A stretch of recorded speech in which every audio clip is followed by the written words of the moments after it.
Hi there. Hey, let's talk about the geography of river towns, river cities. Now, this one is one of the most famous river cities of all. It's Memphis, Tennessee. Long distance information, give me Memphis, Tennessee.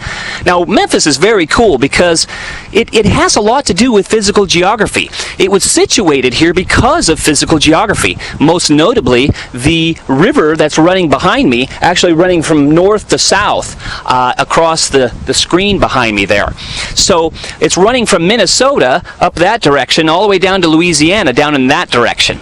And as you can see in this point of the river, Memphis, Tennessee, it's quite wide. It's about 3/4 of a mile wide. By the time it gets down to New Orleans, it's about a mile wide.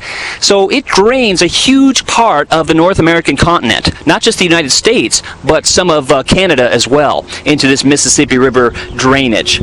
And it also receives input from important other rivers too, like the Arkansas, the Missouri River, the Ohio River, a lot of other rivers as well.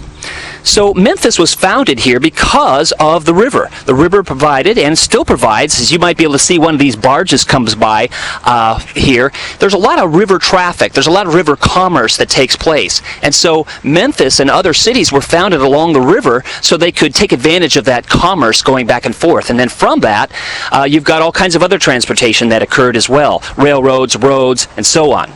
So Memphis, like other cities, is founded because of physical geography. Very cool. Now Memphis and other cities are good because they're in a good situation. They're not always necessarily on a good site. Site versus situation is a key theme in geography. The site might not be all that good, but the situation, meaning the regional and national, international context, is quite good. Now Memphis actually has a pretty big bluff behind me. Memphis was founded on one of these bluffs, and for that reason the site is actually pretty good too, because it was less prone to flooding. Now some cities were founded on good situations, but they're prone to flooding, like New Orleans. It has a really good situation being on the junction of the Mississippi River and the Gulf of Mexico, but the site is rather poor. It's rather poorly drained. It's prone to flooding, obviously. It's prone to hurricanes and so on. But Memphis is actually on a pretty good site here on this bluff behind me, off to my left here and to your right. So the downtown area is over here, and you can see that we're on a summer's day, and you can see that there's lots of good traffic along the river as well.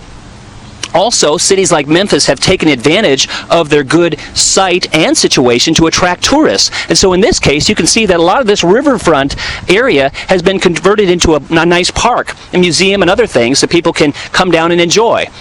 And you know, 150 years ago, this was all commerce. This was all, docks and so on being unloaded with cotton and other goods onto the rivers, barges and so on.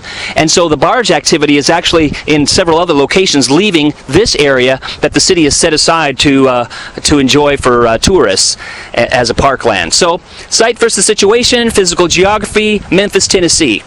The last time I saw my Marie, she was waving me goodbye with hurry home drops on her cheek, and